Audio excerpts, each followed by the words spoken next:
Signore e signori, buonasera, benvenuti in aula Paolo VI per la cerimonia di inaugurazione del presepe e dell'albero di Natale del 2022.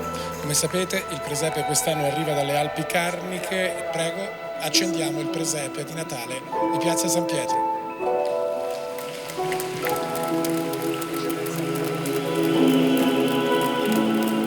Auguro al Santo Padre e tutti i presenti e alle vostre comunità un Santo Natale in serenità e pace. E dalla forza della gente di questa terra. Grazie mille.